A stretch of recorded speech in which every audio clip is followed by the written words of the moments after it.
right, welcome everybody back to another episode of the Big Doug and Carmi Show, your one-stop shop for all things Commanders. Believe it or not, it is the NFC Conference Championship week. Here to get us a little closer to the action is Scott Jackson. Scott, how you doing, buddy? Great. I mean, you said it all right there. Believe it or not, it's Conference Championship week, and here we are in it. It was so cool. Now, for those of you that remember you from inside the locker room, you are now down at the beach, 94.1. What are the callers down there in what has traditionally been a very heavy Redskins Commanders stronghold? Yeah, it's been wild. I mean, people really been excited, and needless to say, really just as it's built throughout the season. And, look, when Dan Snyder was forced out of the league and had to sell the team, I think everybody understood that meant there's probably some better days ahead, but you still, you have to build it and build it out. And last year was kind of one of those years you had to go through, I think, and part of the process. They got the team so late. But after Jaden Daniels was drafted and, Adam Peters first was hired, then Dan Quinn was hired, I think it just built up in that offseason, and people have been very excited. And obviously the results have been fantastic this year. So, yeah, I mean, I think some of the old-time Redskin fans that have kind of been, just kind of worn out down here are certainly back all in. So that it's been a really awesome season from that regard, to see how many fans have just come back out. And we're up in location. We're doing the post-game show, with Fred Smoot on the weekends. We're seeing it too, coming out to these. It just built from week one on with people coming out to us at the Craft House in Reston, and the excitement level is back to what I remember as a young kid and a college kid. Was the last time they were in the Super Bowl. It's interesting because the success obviously has brought a lot of the older fan base back, but also there with Jaden Daniels and the excitement, there's been a unique opportunity to really empower and get a lot of youth back into the fan base. I think that's been one of the most interesting things I've seen, is that I'll be walking around. My brother's still up in DC. He's out and about, and you have your Commanders gear on, and there are young folk that are now saying, hey, nice gear, or hey, how about those Commanders, or hey, Jaden Daniels. And that's really cool because that has not happened in a long time, Scott. Yeah, no, I mean, gosh, you're really taking your life in your own hands if you're buying a Redskin Washington football jersey or even Commanders jersey, outside of, like Terry and John Allen, that have sold here in the last decade. I mean, not many of them are still here, and there's been so much turnover. Yeah, I mean, for a lot of fans, their one great memory was either the 2012 season or the 2015 season, and that was really it. I mean, 2020 was weird. I mean, yeah, they won the division, but at 7-9, I don't think people were really as fired up about that team and understood they needed a lot of pieces to go forward, and still lacking at the quarterback position. So this is so unique, and this, Doug, because you've had a history with the franchise too. Because, look, Joe Theismann was a player that they got, but he wasn't drafted in the organization. Sonny Jurgensen before him was a guy they traded for. Mark Rippon was a drafted guy, but his time was short. Doug Williams before him, was somebody they got out of the USFL, and his time was short. This is really the first time, again, since Robert Griffin in 2012, that you've had a player here that, okay, you're starting with ground zero with him. You've drafted him, and you can see what the organization's blueprint is for him moving forward, and a guy that frankly immediately has shown you that he's in a lot of ways ahead of his years because of the time he played, extra time at college and the work that he puts in. And I was on a show this morning in Florida, and of course they all ask you, why is this any different than 2012? And I said, well, a lot of things. The organization's different, the person's different. I mean, you couldn't have two more opposite personalities. Here's a Heisman winner, number 2 pick as well, but nothing like Robert Griffin. I mean, they made him earn everything. They didn't call him the starter from day one or the captain from day one, even though we all knew that was going to eventually come to fruition. So I just think from the way the organization is structured, the way they've handled it is so much better than that. And the person and the work that's being put in here is so much better. And then frankly, and this isn't a shot at Robert, but it's the truth. I mean, Jaden was better as a passer coming out of college, more advanced than Robert was. Now, Robert was probably much more explosive as a runner for sure. But Jaden's also a lot shiftier. I think has done a better job protecting himself to this point as well. So, even though everybody wants to make that comparison, I think there's very different factors in here. First and foremost, the organizational setup is way different. They weren't just grabbing this guy and going, "Oh, we're going to promote him right away, and we're going to sell jerseys," and they didn't get all crazy. No, we're going to let this guy earn it with his teammates first. And look, everybody knows he's the guy, right? Like, everybody in the locker room knows that, and they all respect that, and they appreciate that. But I think the way they went about it was just so much better, and it's just been textbook on how to handle it versus what we saw them do here in 2012. It is a far cry from when Ron Rivera told us that maybe they had gotten to the playoffs too early. This team is set and ready to go. They are also built differently. I mean, we know this, that there was never going to be any kind of long sustained success with the owner there, but also with the GM power struggles between the head coaches over the years. That kind of was just because it was the Wild West there in Ashburn for so long. They've built this thing right. They're setting themselves up for future success. People who were concerned about Joe Witt Jr. and Cliff Kingsbury maybe finding new homes. And I think they eventually will. Maybe not this year, which would be nice just for a little bit of continuity as they get this thing going. But you can also see with the coaching staff they've put in place, like they've got foresight into what it will take. They know if we're going to be good, and Dan Quinn certainly from his time in Atlanta knows if we're going to have success, we're going to lose people. And I need to have people that we can move around in-house. It feels like all those people together have come to year one. I get that, but it feels different. Yeah, they've layered the staff, right? I mean, if Kingsbury would have gotten the Chicago job, which obviously didn't, or whatever, Bill, which is now closed as well. Raiders is closed now. I don't think Kingsbury, he didn't even do virtual interviews in some of these places. So I don't think he was ever going anywhere.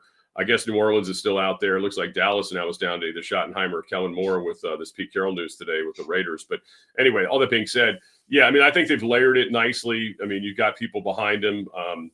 Tavita Pritchard. You've got Brian Johnson, formerly of the Eagles. You got Anthony Lynn on the offensive side. Look, at the end of the day, Joe Witt is. But it's a lot of Dan Quinn, right? Like, this is Dan Quinn's defense as much as it is Joe Witt's, even though he's calling the play. So I think, that part of it's been really good too. But yeah, the staff's been really good because, a lot of times, like we saw last time, you just bring people that you used to work with, and sure, there's some of that always, but there was also people brought in from all different places, different backgrounds. And it's really been a great staff. I mean, everything about this season has been amazing with the way they've gelled as a team. And, next year will be different no matter what happens. I mean, even if they go all the way and win it all, next year will be different because you're going to have, new people. There's going to be turnover like there always is every year. But this has been enjoyable. And I think the thing that Joe Witt brought up yesterday is so true. Usually if you're in the first season of like a new regime, you don't always get to make it right to the end of this. See the fruits of the labor if it's a successful one. You don't really go very far or whatever, but these guys have a chance to actually see it through.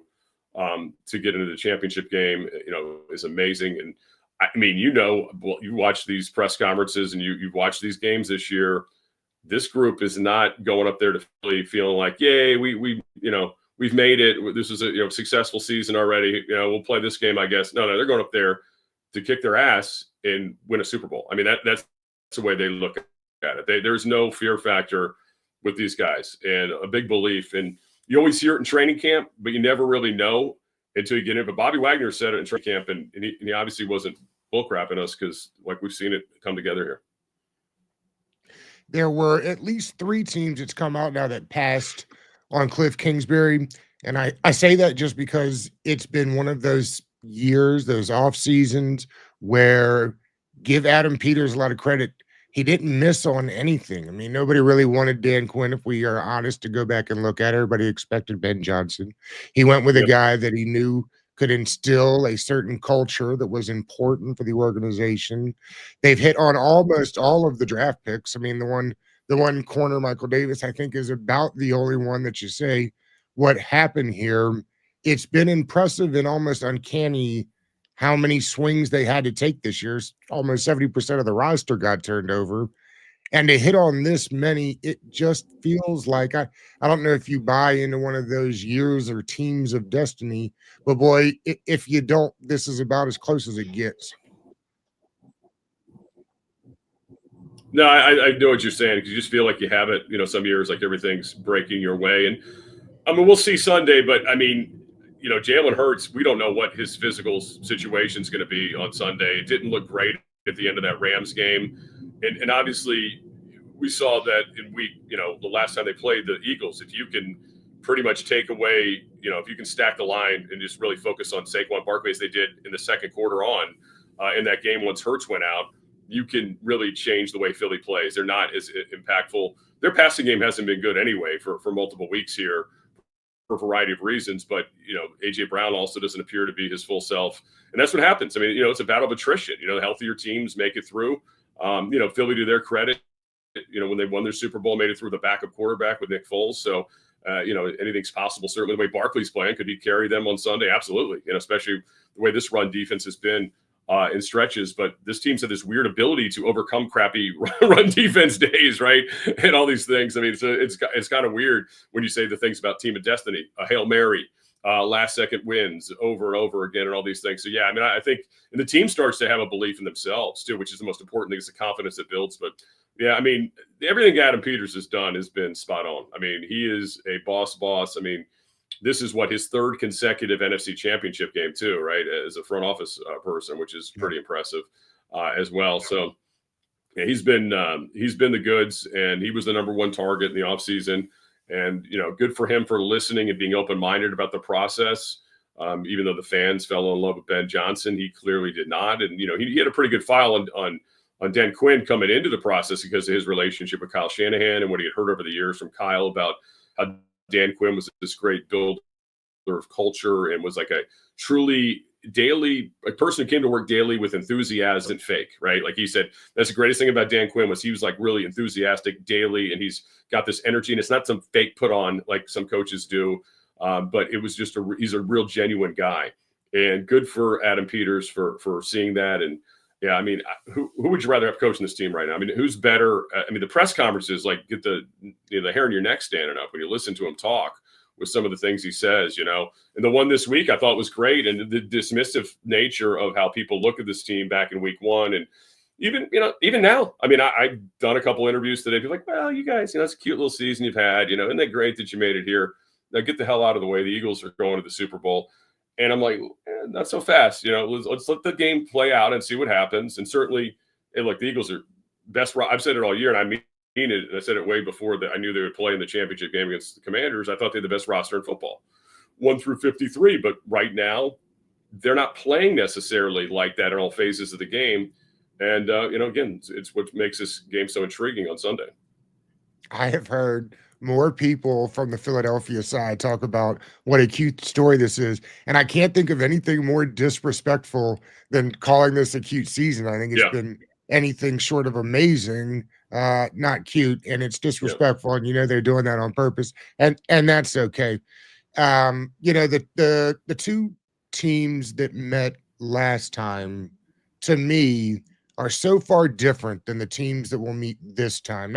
And that's not just the confidence of the Commanders going into this game, having been in all these close battles that you're talking about, but it's Jalen Hurts seemingly on one leg. It's Cam Jurgens, who frankly was an upgraded center over an aging Jason Kelsey. People don't want to hear that, but Jurgens has been great. Has not been practicing. I mean, if he doesn't go, then you're shifting the line around. Now we will too because of Cosmi, which is a tough blow, and I feel bad for Cosmi. But also in that last game, no John Allen for the Commanders, no Austin Eckler for the Commanders. Jaden Daniels was coming off those bad ribs. You could tell he wasn't right in that game. So two teams that know each other really well, and yet two completely different teams, I think, on Sunday than the last one. Yeah, and then you go back even to the first meeting, Jaden Daniels was really struggling with his health at that point. The Commanders were also coming off a short week after playing Pittsburgh of all teams, a very physical team. The Eagles had a bye. And they were in it till the fourth quarter, right? They bad snap, bad exchange, whatever you want to call it, maybe bad call too on that fourth down. Never looked like the play was going anywhere. Barkley pops him 2 plays later, touchdown, kind of puts the game away, and they score a late touchdown to make it a 1-score game. But it was really, a fourth quarter game until the Eagles blew it open with a couple big Saquon runs. But up to that point, they had held Saquon to about 3 yards a carry. And then he has 2 chunk runs for touchdowns that I think were over 50 yards or something plus, that makes the day look much bigger. And you go back to the game in Landover where, early on, he popped him, hit him in the mouth a couple times early. Then, obviously Hurts is out of the game. They adjust and really bottle him up. He did next to nothing the remainder of the football game. And that game was wild. Yeah, sure, Hurts isn't in it. So that's what the Eagle fans are going to tell you, and that's fine. But the Commanders turned the ball over 5 times. I mean, Ryan Robinson was terrible. He had 2 fumbles. It was really ineffective. I mean, it was a bad day. Of course, this came after he had said that they were the better team during the week on a radio show. You're like, oh, dude, come on. But B-Rob, he's been struggling for a while, but last week it looked a lot better, which was important. As you mentioned, no Eckler, that's huge. No Allen, that's a big deal. And Allen's looked better and better each game since he's been back. Same with Austin. So, yeah, I mean, there's a lot of reasons to be confident if you're a Commanders fan. And also, look, Cosmi, you nailed it. That's huge. Jalen Carter's a great player. Philadelphia's got a really good defense, been the best defense in the NFL all around. But remember, this team put up 36 on them. I mean, they put, whether Hurts was in or out, they put up 36 on these guys turning the ball over 5 times. Now, I don't know if we're going to see that kind of track meet on Sunday in the championship game. History tells you probably not. But if it gets to that, if it gets to be a track meet, I certainly like the Commanders better than I like the Eagles at that point. But yeah, I mean, it could go a lot of different ways. And the Commanders have showed you they can play the lower as well, like games that are a little bit more of a grind and grimy. The Tampa Bay game was kind of like that too, right? And they'll hit you for some play. So yeah, I mean, look, they got to stay in front of the chain. Same story every week. Time of possession's big. Take care of the football. And if this turnover train can keep going for them defensively, that would be obviously enormous for them on Sunday to win that battle, especially if you can win it significantly. I don't think you're going to win it 5-0 or whatever it was in Detroit, but even if you win it 2-0, it'll be pretty huge. There are 2 schools of thought, Scott, when you start dealing with injuries, and I'm thinking about Cosmi and the offensive line in particular. There is, okay, we need to get our 5 best offensive linemen out there, and that may be moving Wiley to guard and bringing Cornelius Lucas back to tackle, where he's had some success in short bursts. There is another school of thought that says, if I do that, I am now essentially replacing 2 players because Wiley hasn't played guard in a while, and now I got to move him over. Where do you land on those 2 schools of thought? Yeah, that's tough because look, Trent Scott was fine in that game, but it was in real time change. I don't, maybe the school thought us, hey, a week of preparation, him knowing he's a starter, he'll be just fine. I don't know if you want to move Wiley because he's been your right tackle most season. He's missed some snaps, and Lucas has, of course, popped in there and done very well. And Lucas played left tackle as well. I really like Cornelius Lucas, so I'm comfortable if that's what they do. If Wiley's comfortable with it, I mean, there's a lot of people that thought Wiley or still think Wiley is more of a guard anyway. And if he's comfortable sliding over now, I don't mind it at all. I trust them making that assessment. And I think like Johnson, the offensive line coach, we barely talk about him, who came from the Giants. And people hated the hire. And I'll be like, well, God, the Giants' offensive line sucked. Why did they hire this guy? But he has done a lot. I mean, he's done a very nice job. Remember, they've had to rework the interior differences this year with Algretti, not with Algretti, but with Biotish getting hurt and some of the other things they've had to deal with. And they've always handled it very well. And the development of Brandon Coleman has been good. He's had some, look, he's hit some games, looks like a rookie, and then some other games he hangs there, but he hasn't killed them in any games. So I think whatever they do, I would trust that they're going to have the running backs to chip, maybe the tight ends too, to come over there and help out from time to time, if they need to. They'll do some things, maybe they even double Jalen Carter in stretches when they're running the football. So that'll be interesting to watch that chess match. But, I think one of the things that Kingsbury and the offense, again, like Coach Johnson, the offensive line, they really deserve a lot of credit for the way they've protected their quarterback and protected themselves with, let's be honest, it's not the finished product, I don't think, of this offensive line. I mean, I think there's still going to be some tweaks in the offseason there, some additions there. It's not the Eagles' offensive line, frankly, right? It's not one of the elite offensive lines in the NFL, but they have performed at a very high level. And, I think they've gotten the most out of them. So I really have been impressed with what they've done. And I'm excited to see how they handle that. We talked about some of the guys that weren't here last year or last game. Also, guys that just weren't all the way healthy, like Marshawn Lattimore, obviously was still getting his win back. Dyami Brown was not the Dyami Brown that burst onto the scene once the playoffs started. Which of these guys Eckler, Allen, Lattimore, or Brown do you think is the more important to have back?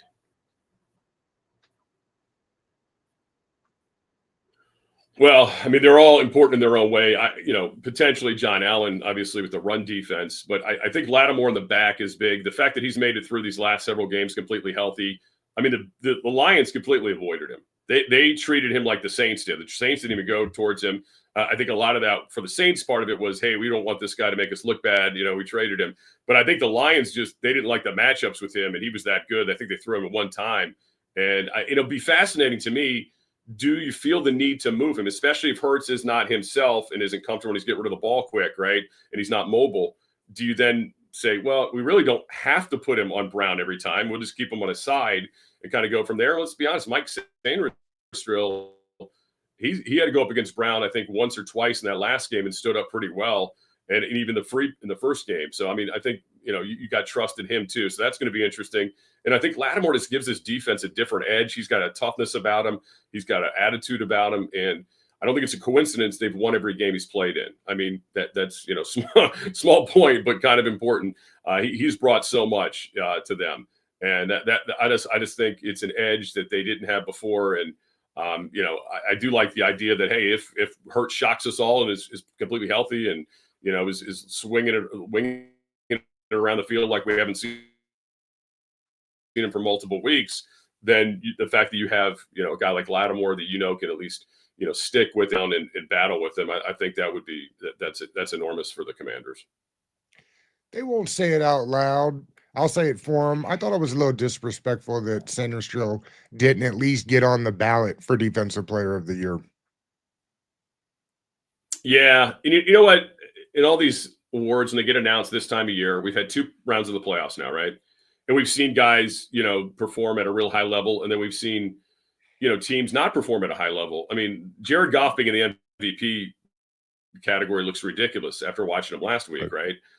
Ben Johnson and Aaron Glenn being assistant coaches of the year, and no Cliff Kingsbury looks ridiculous as well. Or he's just like, are you serious? I mean, this guy had a rookie quarterback and they were top 3 offense, right? Or whatever the final numbers are, depending on what category you're looking at.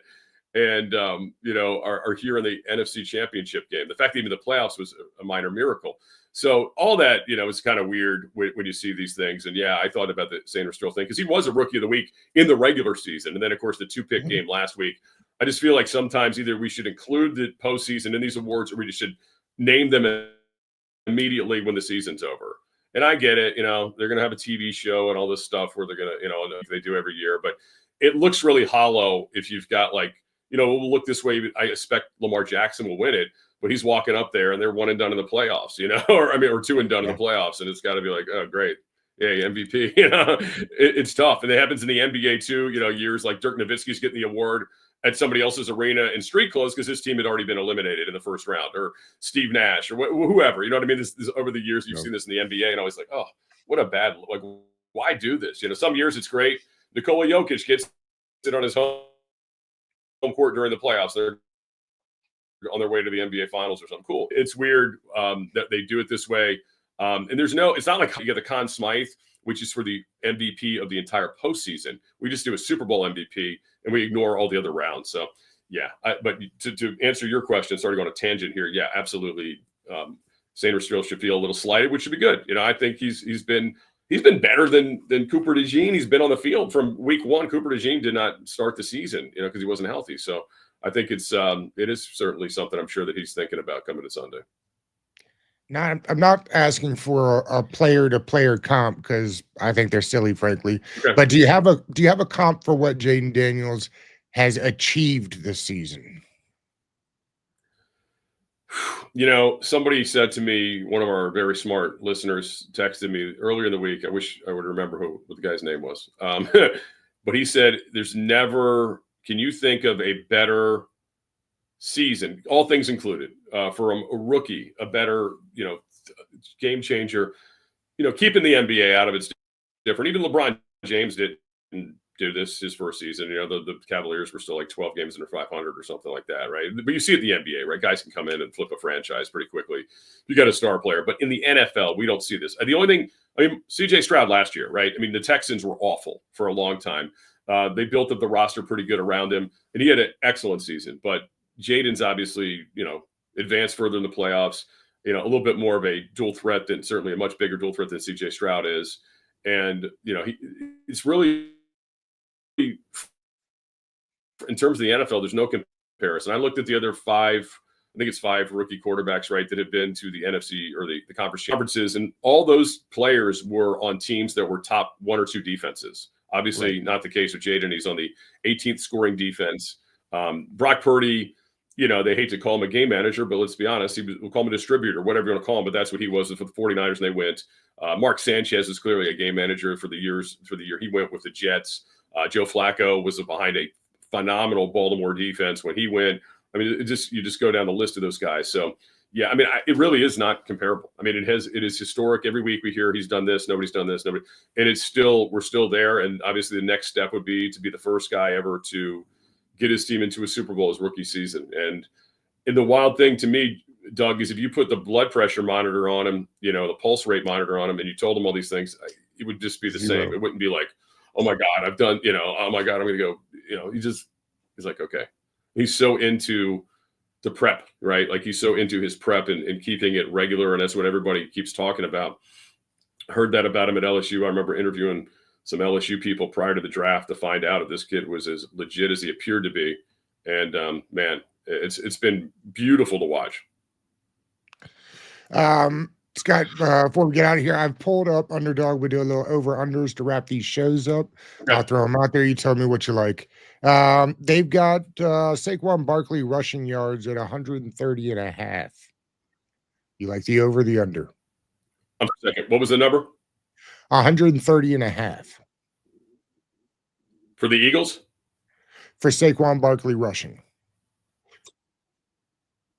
130.5. I'm gonna take the contrarian and go under. I think everybody's probably going over on that. I'm gonna say just under. Now I think he'll probably hit 100, but you just can't have him hit that big one, right? Like you got to keep that big backbreaking run out of there. I said this the other day. It feels like when I'm watching Saquon, he either goes for like 3 yards or 70 yards. And you're right. If they can take out, the last time, if they take out those two big explosives, the numbers look very pedestrian. Let's see here. Yep. Jaden Daniels, 224.5 passing yards.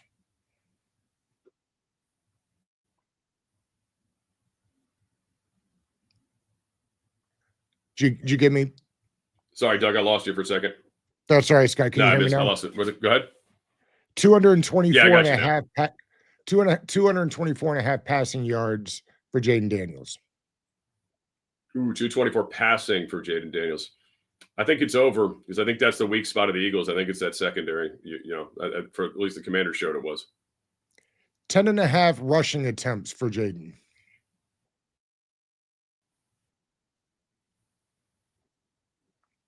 Yeah, I would say that's over. I think that's over. Let's see. I think he has more than that. I think it's like 12 to 15. They've got the passing numbers for Jalen Hurts at 184.5.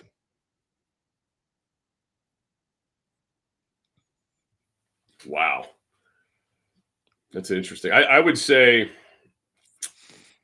like, I know he's looked terrible lately, but against the Commanders, he tends to, play better, and it's hard to say knowing his health, but he's a warrior in terms of competition. And my hope is the Commanders are going to be up on him, so they're going to have to throw it a little bit more. So I'll go over on the yardage. I'll go over, but not by much. I don't think he's hitting 300, but maybe in the 200s.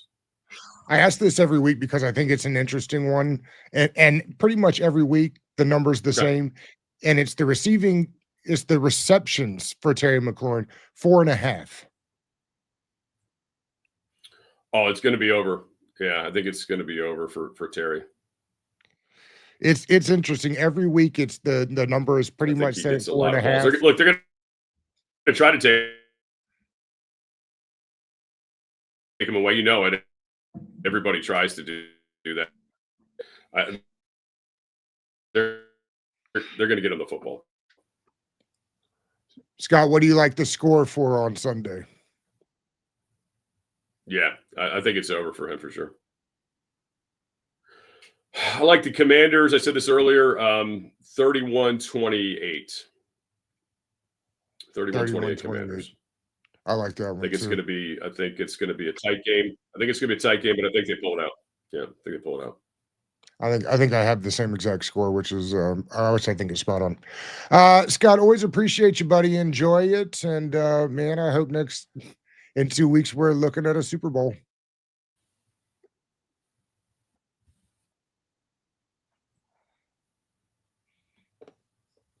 All right, thank you, Doug. Appreciate it.